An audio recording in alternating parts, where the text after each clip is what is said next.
Não adianta, todo começo de trabalho do Cuca acontece uma divisão entre as torcidas do clube. Alguns que apoiam pelo histórico campeão do Cuca e outros que desaprovam-se por causa das informações reveladas do processo que aconteceu quando ele era jovem ainda.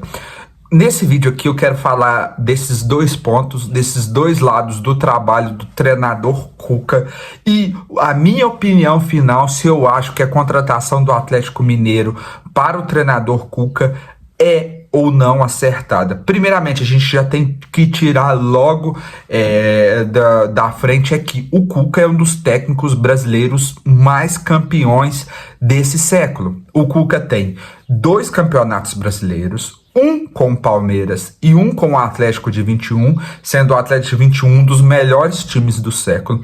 Ele tem uma Copa do Brasil com o Atlético, que é a Copa do Brasil de 21, e uma Libertadores com o Atlético de 2013, a primeira e única da história do clube. Sem dúvidas nenhuma, o Cuca é o maior treinador de todos os tempos da história do Atlético. O Tele Santana chegou a treinar o Atlético, que também foi um time muito encantador, mas não conseguiu ganhar nenhum título de relevância na época. E o Levir Coupe também, com a Copa do Brasil de 2014, é outro nome muito importante na história. Mas assim, nada se compara àquilo que o Cuca fez. São, ao todo, um Campeonato Brasileiro, uma Libertadores e uma Copa do Brasil. Praticamente ganhou tudo.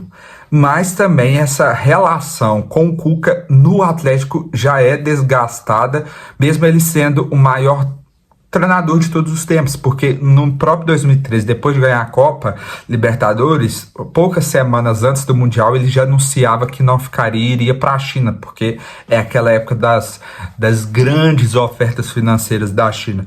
Mas se a gente pegar o próprio Atlético Paranaense, o Cuca faz um bom trabalho no Atlético Paranaense. O Cuca faz um excelente trabalho naquele time limitado do Santos, que foi muito mais longe do que poderia na Copa Libertadores, chegando na final e perdendo por um detalhe a final do Palmeiras do Abel. Fez um trabalho ótimo no Palmeiras, sendo campeão brasileiro. Teve passagens em vários outros times, ganhou vários estaduais. Então, na minha opinião, enquanto treinador de futebol, o Cuca é um dos maiores treinadores desse século. Talvez ficar brasileiro, que eu digo, né? Porque também a gente tem o Abel Ferreira, o Jorge Jesus.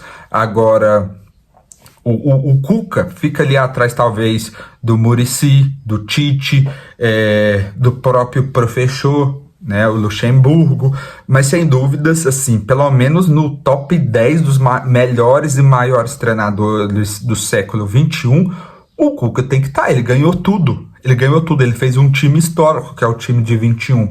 Então, enquanto treinador, e aqui eu digo de bagagem, o Cuca deve ser respeitado, porque ele é um dos melhores técnicos brasileiros da atualidade.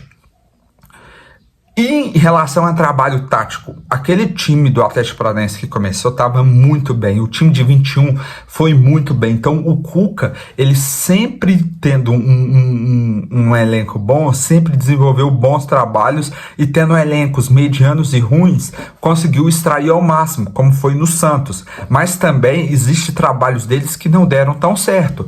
Por exemplo, no Atlético de 22, são 7 empates, 7 vitórias e 7 derrotas em 22 quando ele voltou. Então, o próprio trabalho do Atlético Paranaense, o aproveitamento dele foi ótimo, mas o que ele causou no time gerou uma queda do Furacão no final. O trabalho dele no São Paulo não foi tão bom. A gente poderia passar aqui o trabalho dele no Corinthians, que durou 2 partidas, que foram 2 partidas boas. Ele ajeitou aquele time que estava desajeitado, só que a pressão da torcida foi muito forte para cima dele.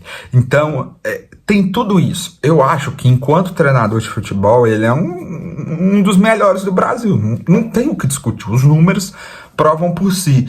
E tendo bons trabalhos, excelentes trabalhos, como também com trabalhos ruins. O que é normal no futebol brasileiro.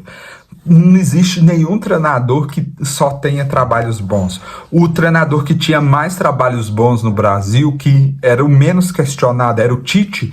E na carreira dele ele pode colocar 2 trabalhos ruins, que é no próprio Atlético e agora no Flamengo. Então o Cuca, eu acho que assim, enquanto treinador de futebol, posso, assim, você pode discordar de mim, mas sem dúvidas nenhuma, ele é um dos melhores do Brasil hoje. Tudo que ele trabalhou e desenvolveu provam isso. Mas agora a gente vai para o lado negativo.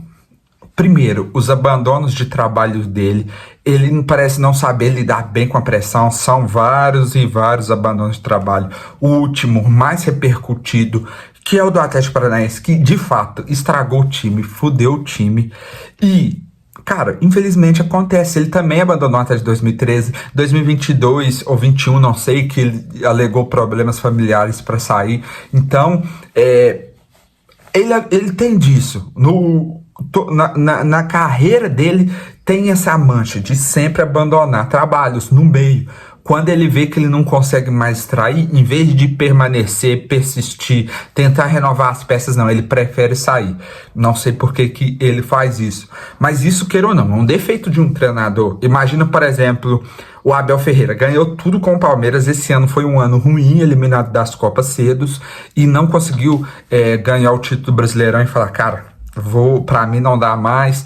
Não, ele agora tá tentando de novo, vai renovar suas peças para reiniciar o projeto com um trabalho novo. É isso que um treinador deve fazer, não abandonar um trabalho e buscando outro.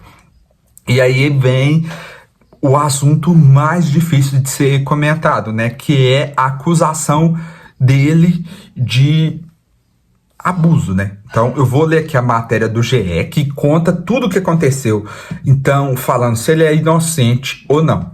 Eu não sou advogado, então eu vou repercutir aqui a matéria de GE ipsiliter, e no final dou minha opinião. O caso ocorreu em 1987 durante uma excursão do Grêmio à Europa. Cuca, então meio-campista, e outros 3 jogadores foram detidos na cidade de Berna pela acusação de terem tido relações sem consentimento com uma adolescente de 13 anos. Isso em 1987.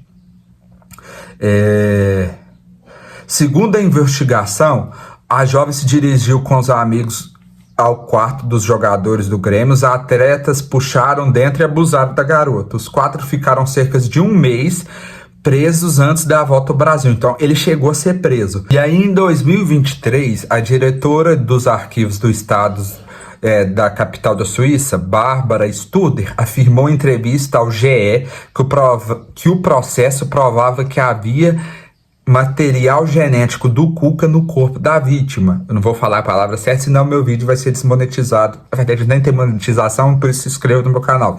E que a vítima havia reconhecido durante a investigação do caso. Então, provas existiam.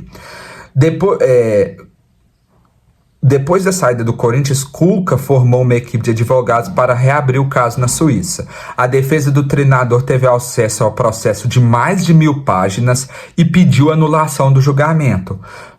Consultada pelo tribunal, o Ministério Público da Suíça opinou que o caso já estava prescrito, ou seja, e que não era caso de fazer um novo julgamento. A vítima, que em 1987 tinha 13 anos, morreu em 2002, aos 28. Consultado um filho dela, não quis participar do processo. Assim, em janeiro de 2024, a presidente do tribunal, Bettina Bloschler, decidiu então pela anulação do caso, ou seja, a decisão do tribunal não entrou no mérito da questão, portanto, não inocentou Cuca, ou seja, anularam o julgamento. Não é que o Cuca foi considerado inocente, só pelo tempo e pela família não querer revirar mais, causar mais dor, anularam. Concordou com o argumento apresentado pela defesa do ex-jogador. Defendia a anulação, alegando que o julgamento de 89 se deu a revelia sem que o réu estivesse presente. O Cuca não esteve presente e sem que seus advogados pudessem defender ele.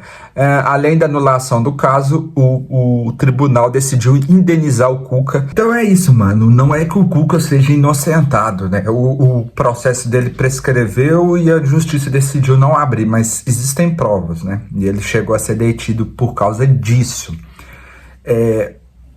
Mas independente do que for, já foi passado, já foi resolvido. Agora, o que o Cuca deve fazer é trabalhar para ajudar mulheres que sofrem com isso, crianças que sofrem com isso, para ele, no mínimo, se redimir, né? Independente do que for.